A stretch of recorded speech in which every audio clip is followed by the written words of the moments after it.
sister. I got two older sisters, and one of them was going out with a guy who happened to be in a band called the Goggledy Gooks or the Giggly Gocks or something or other.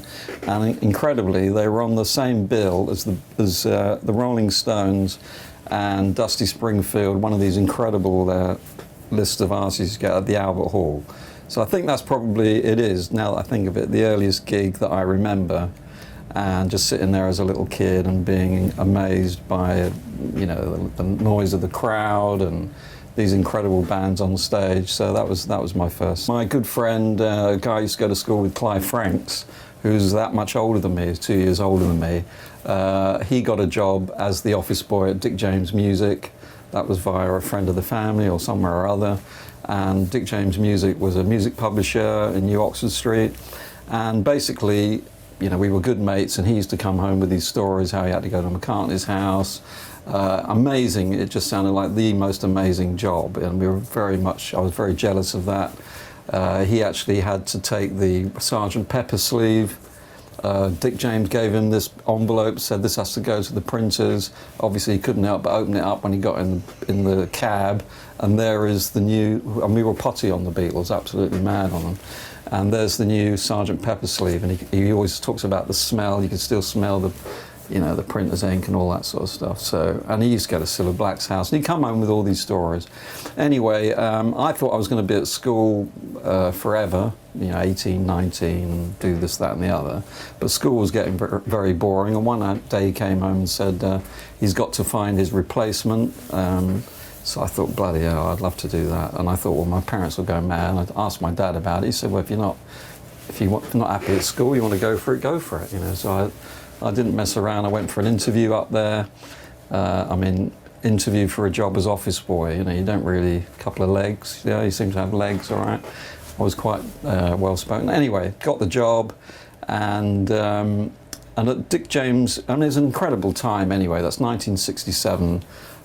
In New Oxford Street, Soho, amazing time in London anyway, hippie times, incredibly amazing music times, and here I was, you know, going from 10 bob it was a week pocket money to £6 a week, which was a huge, unbelievable jump. Didn't know what to do with all this money, and every day was just a most amazing experience. Got to go to the British Museum to take the new Beatles album there, or all these incredible people as well that were at Dick James. As I say, it wasn't a record label, it was music publishers, but signed to that music publisher was Elton John, the Hollies, all the Liverpool lot, Jerry, the Pacemakers, you know, all these incredible people.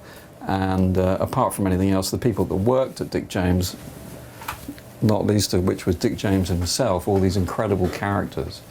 And every day was, to be honest, every day in the music business, obviously there are days when it doesn't go so well, has been like that since then. It's always a great, you know, if you love music and this is your passion, and now you're actually working at it, because no one in those days even thought there was a job. You know, it was like, I do this anyway, you know, it's your hobby. Well, I was in North London, Mill Hill, going to the Jewish youth clubs there. That's where you were asking about my first gigs, that's where I used to see the first sort of professional bands. But I was in bands from the age of 10, 11, I used to sing in bands, that's all I cared about.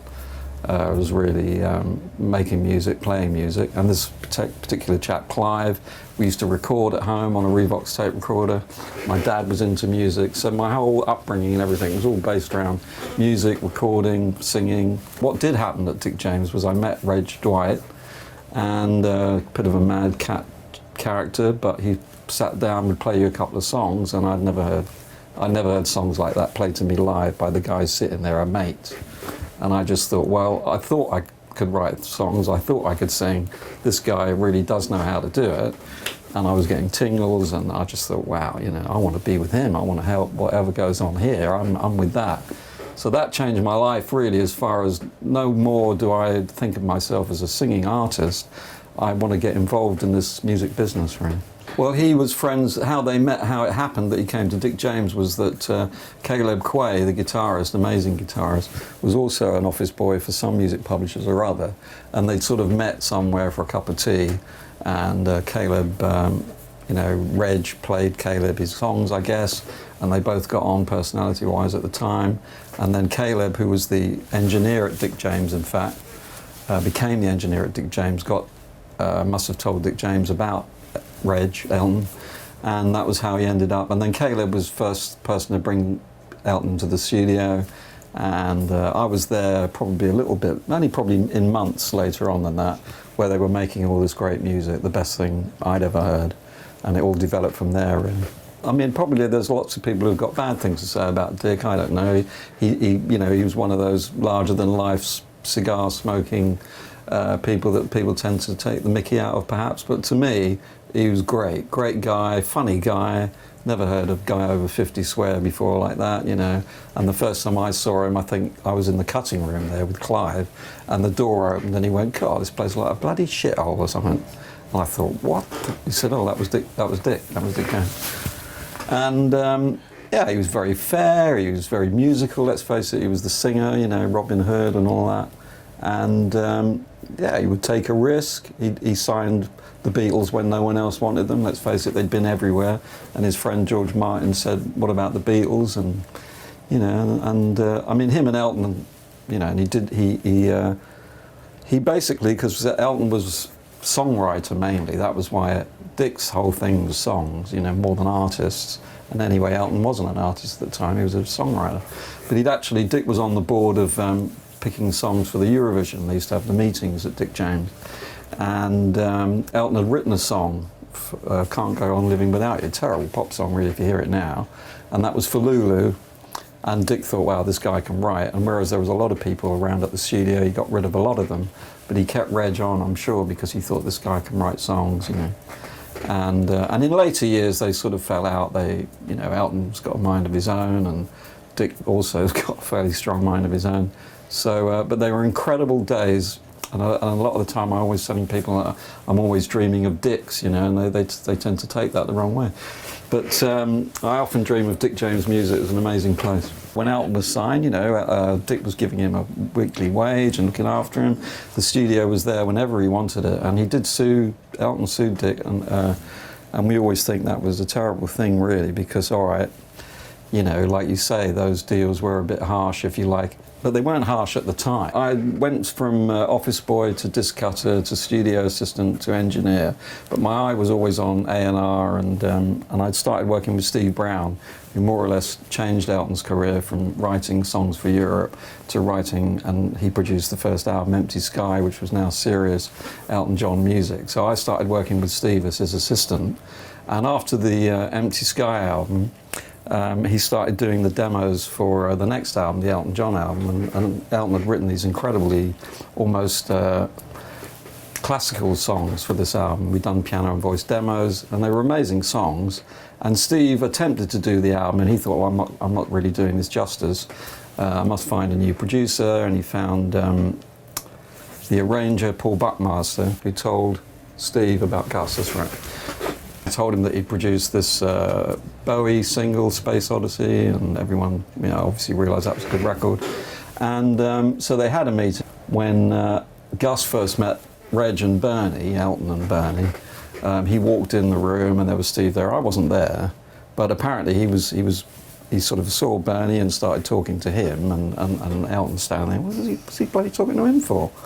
You know, he's just the lyricist. I'm here, excuse me, hello. And actually, it was because Gus just assumed that Bernie was the singer, because he was the better looking one and the long hair and everything. Anyway, they started putting this album together, and Gus, being a complete perfectionist, he was going to get an orchestra in, and Steve had to find a way, how are we going to do this? And I distinctly remember it was going to cost £5,000 was going to be the bill we were going to book, and I was all instrumental in doing that, booking Trident Studios. And I'm only bringing this up because he went to Dick for the meeting basically to ask for the money, and we were all thinking, there's no, what, 5,000 quid? It was like 100 grand or 150 grand now, you know. And Dick just went, yeah, do it, fine. And we could not believe it. And that's the measure of Dick James, that he believed in Elton and he believed in what was going on. He did, totally believed in it, and just put everything behind it. And basically the whole company, 40 people working every day to make Elton John into a big star, really. certainly happened as far as the production and the making of that album. I actually booked the musicians, booked the studio, then I had to go away for a week, had to go to Scotland, and I was ringing up every day, and Steve just said it's absolutely sounding amazing. They were doing 3 sessions a day, because basically the album was put together pre-production wise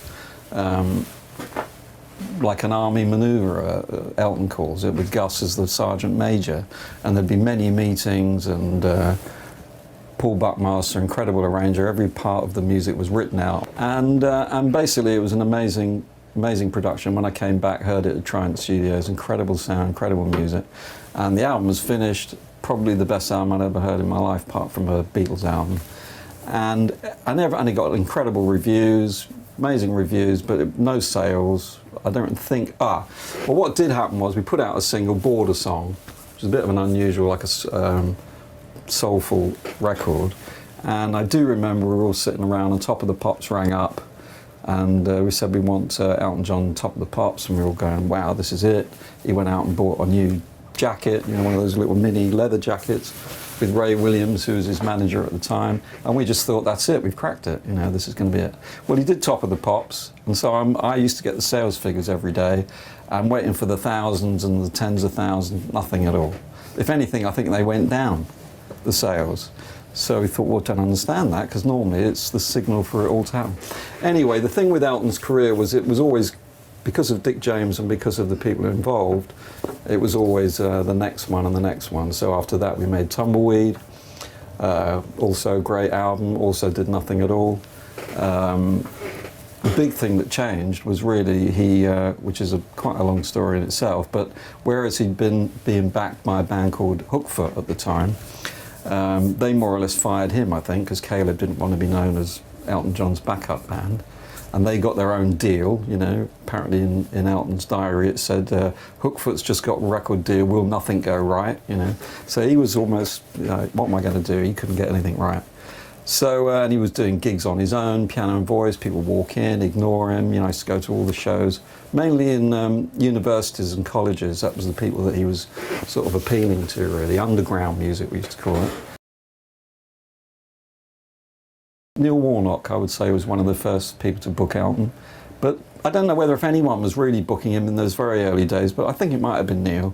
DJM actually only came about after a few years I'd been working at Dick James. We decided to form the record label, and now I was assistant to Steve Brown, who was the head of DJM, and we had the opening at the Revolution Club, and Elton played, and Hookfoot and a guy called Philip Gahan Tate were on the label. I think he was so shy at the time, and I don't think he's probably still quite shy, but he regrets being so shy. He does sort of seem to be in Elton's, he doesn't understand why he wasn't as big as Elton. And I can tell you why that happened, this leads back to what we were just talking about, is because Elton wanted to be huge, he wanted to be a big star, and we didn't know quite how big he wanted to be. We saw him as a recording artist, Cat Stevens, James Taylor. But anyway, he decided to get a band together of his own. So I actually went up to the studio at Dick James when they were rehearsing, and I walked in, I can remember it very clearly, and there was Elton's piano, and there was this huge drum kit with Nigel Olsson behind it, who had been in lots of other bands up at Dick James, Plastic Penny, and then Dee Murray, the bass player, and then I'm looking around for Caleb, or some guitarist or other, and there wasn't one. And well, where's he must be showing up in a minute. And no, we haven't got a guitarist. Caleb's not in this band. So Elton was now rehearsing with this 3-piece band, but I must admit it did sound good, and with Dee playing almost like orchestral bass, and with Nigel with this huge drum kit. And the songs that they were rehearsing things like 60 Years On and, 60 Years On, Your Song. And they also started doing all these rock and roll covers, and it was a pretty amazing sound. And the reason was that they'd been invited to go to the States, really, to do a tour supporting Leon Russell, who we all thought was pretty amazing at the time. So, and it was a seriously brilliant tour. I didn't get to go. Steve Brown was going with Elton. They were met at the, I can go on about this for hours, but they were met at the airport by the PR man, Norman Winter, with a big 10-gallon hat and a double-decker bus. It was real over-the-top stuff, you know, and Elton didn't actually, he hated it. You know, he wasn't the same Elton of, you know, a couple of years later, where it couldn't get, you know, more bravado or more publicity conscious. At those days, it was more like we're rock and roll, you know, this is a bit over the top. But anyway, this Norman Winter had other ideas, and they'd been booked at the Troubadour to play for a week, headlining, so it was a bit amazing. And he just invited the whole world to this gig. And Elton, I sort of, you know, you heard later that everyone had heard this album, the Elton John album, and heard, you know, 60 Years On, and not Candle in the Wind, but Elton John, Your Song, and thought that it would be Elton sitting there all very English and staid and just play the songs. And when he kicked the piano stool away and started doing a whole lot of shaking and all this stuff, the crowd just went absolutely mad. And the crowd happened to include Bob Dylan and James Taylor, and Neil Diamond was the MC. You know, it was incredible, and that's where it took off. And Steve was ringing me up saying, "You won't believe what's going on here. They're all going mad here, you know." And the headlines, which is on my website, but you can see it, Melody Maker, Dylan digs Elton. And Elton had never had a headline in Melody Maker before. I was always yet to find the bit on Elton. And this was it, really, and Americans just took to him at the Troubadour, word filtered across. And that was really when it all started. And then he started doing his own tours, and next minute all 3 albums that he'd had out were in the top 10 in the States. That was the beginning, really, but it really stemmed from the live show of him deciding, I'm not going to be ignored anymore. You know, this is it, I'm going to either, it's going to happen or I'll fall on my face, and that's when it happened. I can tell you it was Uni, which was part of Universal, and it was a chap called Russ Regan, who was in charge of Universal at the time, Uni label, and great character. I mean, I was there with Elton. I was asked to go on the next tour with him as his assistant, and I got to meet all these great people, and there was at Universal Studios, and they were a big record company, no doubt about it, and they loved Elton there. I mean, I wanted to move to the States as soon as we went there. This is like home for me. I mean, it's like Music City is LA, is Hollywood, and I just loved it. And whereas before, you know, when you're touring or when you're working with rock bands or whatever it is, you sort of look down upon. In the States, everyone's interested. You know, this is great, and Reg and Elton and this, that, and the other. And it's an amazing time. They were large theatres. They weren't stadiums by any means. So he wasn't huge by any means. We played the Fillmore East and the Fillmore West with the great, I can't remember his name, but the great promoter from the States who owned those venues. And I mean, I'd never been to America before. I was 18 years old, and now I was on a 3-month tour with Elton. But we were all experiencing this for the first time. So we just felt like it wasn't, you know, it wasn't the Beatles, but when you see film of the Beatles and you become like a little circus travelling about, we were like that. And we just loved it, absolutely loved it. And the crowds just went mad, and we'd never seen, and you knew this was special, you know, this was really happening now. And Elton, and no one let it down. I mean, everyone worked as hard as they possibly could and worked the audience, you know, and every night would be brilliant. There were no down parts so I can remember. And we were staying at these Holiday Inns, which we thought were the best hotels.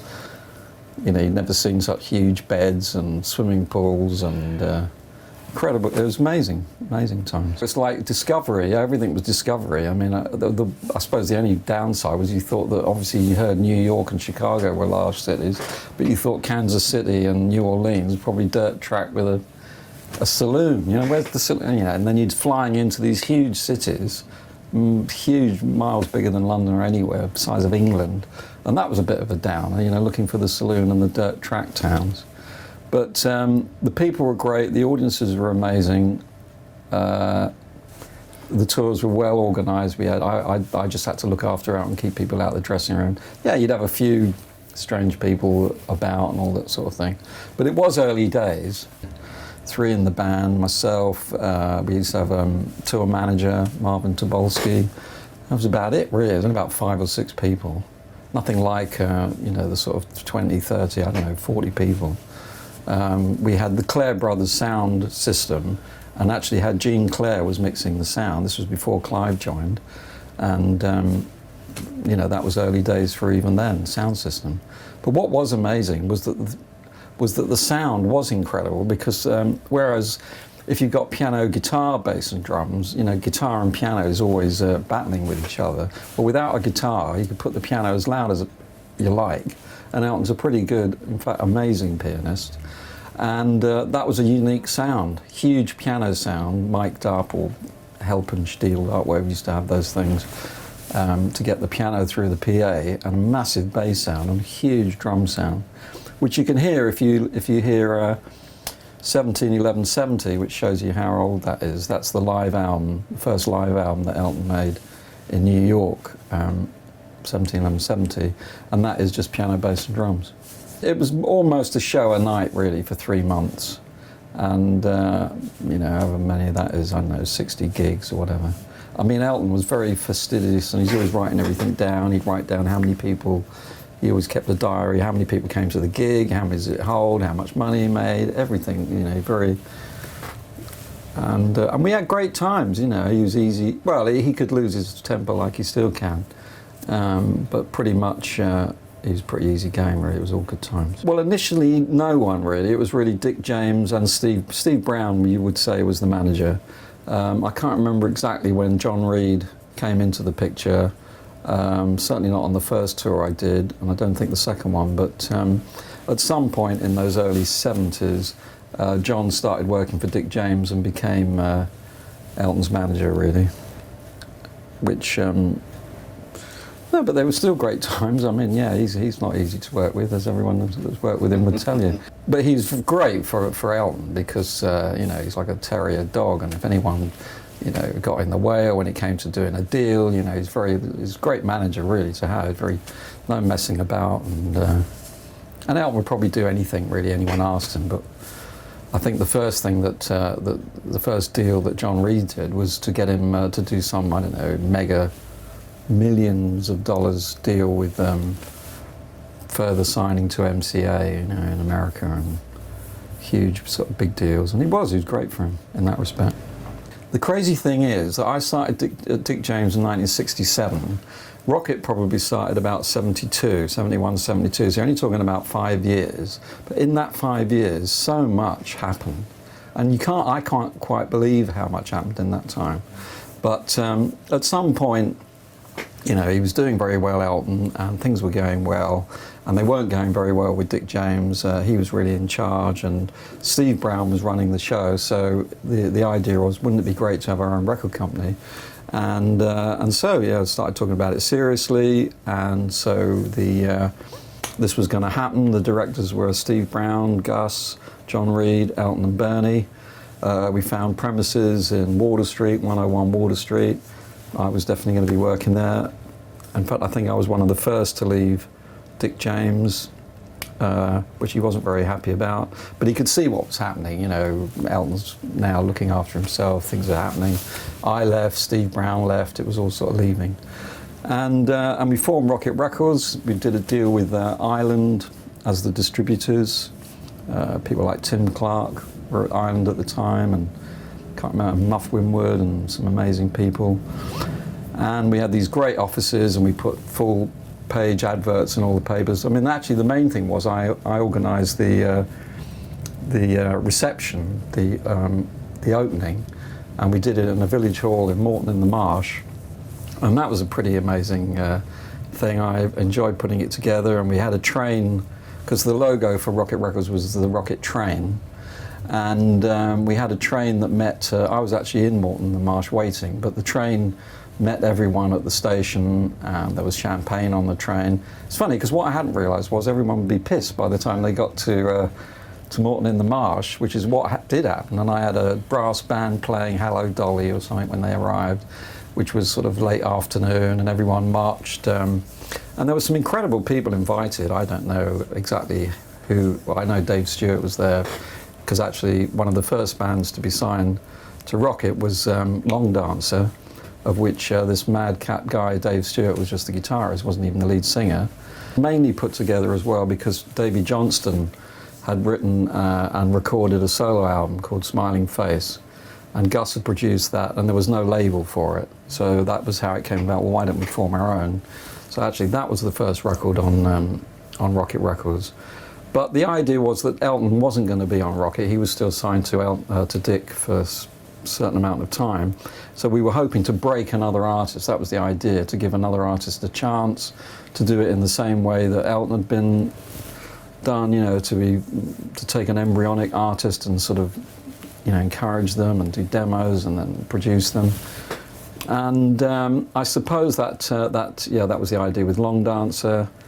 Desperately trying to think. I suppose the first artist that came along that started to do well was Kiki Dee, really. And she'd worked with John Reid at Motown Records. That's how they met. And in fact, I started really working on Kiki's material all the time and putting her band together, helped put her band together. That was my next big project, really, after Elton. At Rocket, although I was involved in A&R there. But it was it was tough times, really, trying to get anything like an artist away, not dissimilar to it is now, really. In 1974, I mean, Kiki's career was going very well. We had I've Got the Music in Me, we had that album, which did very well, that Gus produced.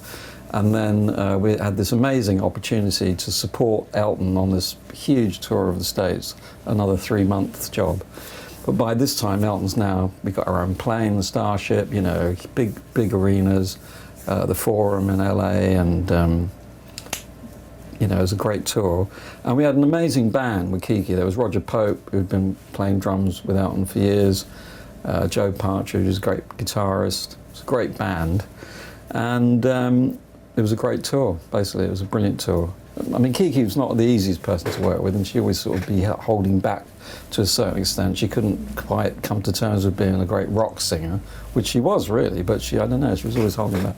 So she didn't really take to it brilliantly, so it was a bit not the easiest woman to work with, although she's a lovely lady, not the easiest to work with on tour. But, and in fact, after that tour, when we came back, I think, because John Reid was managing Kiki, and I was actually working with John then, and I think Elton had decided that he wanted Roger Pope in his band, so, and it was costing, I think this band was costing John Reid too much money, so he said, we're going to fold the band up. And it didn't look like there was a job for me anymore. Steve Brown had already left, he'd had enough, he'd gone to be a farmer in Kent, and it was all looking a bit dismal, to be honest. And I'd met a girl who lived in an ice cream van in Hawaii, and I really loved Hawaii. And I thought, well, I'll just go and retire now, because I've done everything, I've seen everything, I'm 23, I must be about retirement age. You know, I've been in the business since I was 15, and this is it, I'll go and so I thought, well, I'll say goodbye to everyone. I didn't really get to say goodbye to Elton, but I knew Gus was working at Rockfield studio with a band called Solution, actually, who were signed to Rocket, a great Dutch band. So I went to see him and I said, look, I'm leaving, Hawaii's calling, an ice cream van in the field, I met this woman and everything. He said, well, it's a shame. He said, I've just found, you know, I've been talking about it for years, about building a studio, and I've just found this great location. My accountants found me this location, and I'm going to build the studio, and why don't you go and have a look at it? And I said, well, I don't, you know, Hawaii, ice cream van. And I said, well, where is it anyway? He said, well, it's in Cookham. And I said, oh, bloody hell, I used to go there when I was a kid. I loved Cookham, you know, I loved the place. And anyway, I loved Gus, and anything Gus did, to be honest, you knew was going to be something else, because that guy was something else. So I said, well, I'll go and look at it when I get back. And he's described to me where it was. You take the Big Willie turn-off on exit 7. I don't know if you know that one. Big Willie turn-off. Right, so anyway, I turn up at the mill in Cookham, and it's definitely got an atmosphere, this place. And anyway, for me, coming to Cookham was a great experience, because I love it there. And as soon as I sort of drove in, I mean, it was very derelict, the house, but I could feel, wow, this could be something. I could feel the atmosphere, and we'd been in studios all over the place, at the Chateau in France, which I used to find a lot of these studios for Elton. And I could see the potential in, if Gus was doing it, I knew it'd be great. I just rang him up and said, count me in. I wrote to the Hawaiian and told her, sorry, count me out. Sent me back all the photos, very upset. And I was actually still living at my parents' house in Mill Hill, and I immediately rang up. In fact, the lady I rang up used to live over there. Her name was Joan Rice, and she was an incredibly famous Hollywood actress. But anyway, she was now a estate agent, and I found cottage in Cookham, moved in there, and then we proceeded to build. Well, I say build, I didn't really have much of a hand in actually building it, but putting together this incredible studio which took 2 years to build, called The Mill. Favourite story has to be, because everyone seems to relate to this one or like this one, because Elton John is probably the most well-known artist I've worked with. And Clive Franks I was telling you about, and we were making an album at The Mill called Single Man. We didn't know what it was called at the time, but it was going to be called the Single Man album. And Elton's he is easy to work with, but he has got a short temper, and things have to keep going and keep going. You don't want to mess about when he's around, because he'll soon lose his temper. Anyway, all day we've been working away, and he said, I've written this instrumental, and I want to put it down at some point. We forgot about it, and then at the end of the day, we've been working all day, we're quite knackered really. It was about 11 o'clock, maybe it was midnight, and we're just about to go home, and Elton says, oh, can't we just want to put down this instrumental. And oh, bloody hell, all right. Well, we didn't say bloody hell. I mean, if he wants to put down an instrumental, fine. So I put a bit of tape on, he goes out, starts playing this thing. Da, da, da, da, da, da. Song for Guy, we didn't know what it was called at the time, but anyway, this instrumental. And it was a bit unusual, hadn't really heard Elton play an instrumental before, didn't know really what was going on. Anyway, it was kind of complicated, and he'd get like about 15 seconds in and make a mistake. All right, start again, rewind the tape, off we go again. And there's just me and Clive in the control room. Da, da, da, da, da, da, da. And it's now 1 o'clock in the morning, 1:30. He keeps making mistakes, and he's getting annoyed now. He's getting pissed off with himself, you know, because he knows he's keeping us behind. It was only going to take 10 minutes, usual story. Da, da, da, da, da, da. Anyway, this time he's 2.5 minutes in, and he hasn't made any mistakes, and it's been going on a while. And I suddenly look round, and I didn't put a full reel of tape on by any means. I put a bit of spare on, I thought, well, it can only be a couple of minutes long. And I'm thinking, now, hang on a minute, I wonder how long this is. And we daren't, because this is the first time he's got this far with this song. So now I'm getting a bit warm, getting a bit hot. I'm saying, Clive, you know, look, there's only that much tape. Oh, you'll be finished. How long can it be? You know. Anyway, he's out there. Da, da, da, da, da, da, da. And now we're getting into a serious situation now, because I'm looking around and there's that much tape. And you know what it's like on a multi-track. Actually, you can't even judge how much tape there is when it starts to get that low. And we're just thinking, we can't run out of tape now, because this is the master. This has been going extremely well. Doesn't sound like a bad tune. And this is the one, you know. We can't run out of tape. But he doesn't look like he's going to stop.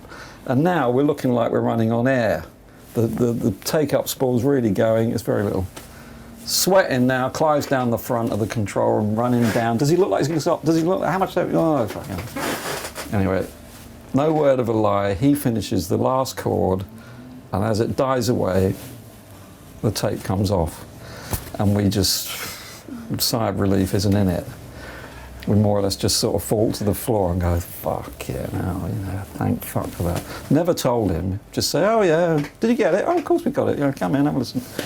Which actually, I think at the same time, because we were so relieved, we didn't mind staying around a bit for another one. So I think he put another piano on, and maybe another piano, and it did start to build up into this track, and you know, they're still playing it on the radio today. It was like a big hit, and in fact, I did see Elton just a couple of years ago, and I told him what had happened.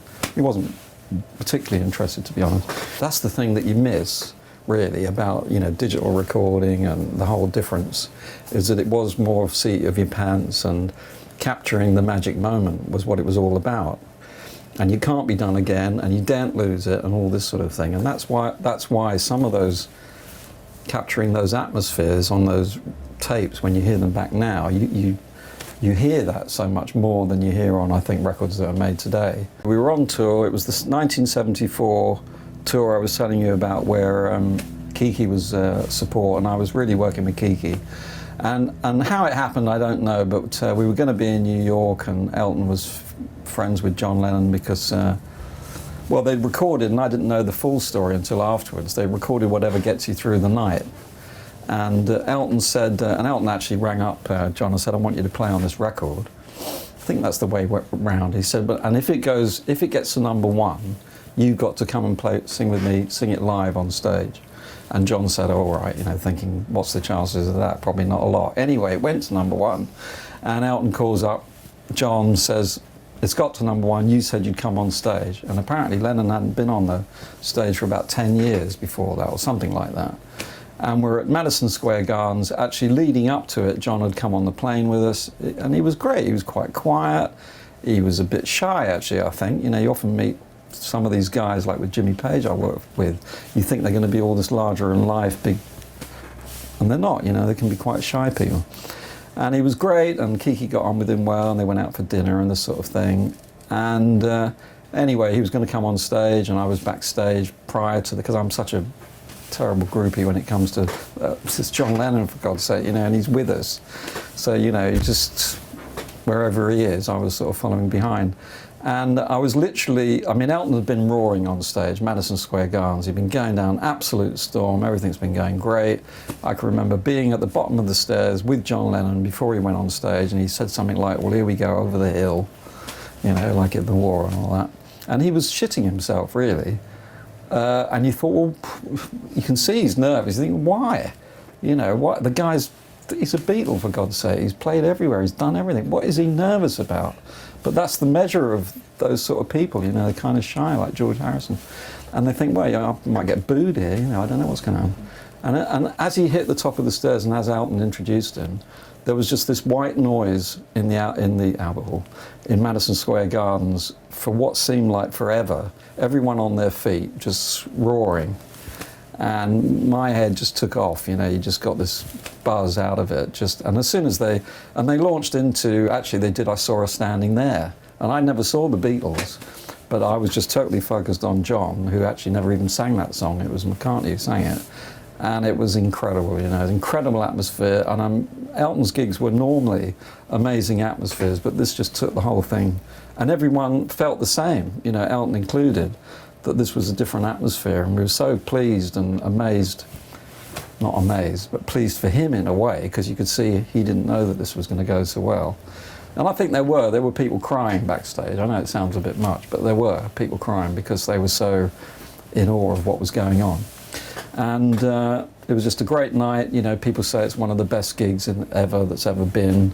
I mean, the only other thing that was a little bit weird was before the gig, I was actually in John's dressing room, and he was with May Pang at the time, who was his girlfriend. And there was a knock at the dressing room door, and because I'm sort of the personal manager guy, I went to see who it was. And I just opened it, and there's, obviously recognised it was Yoko Ono.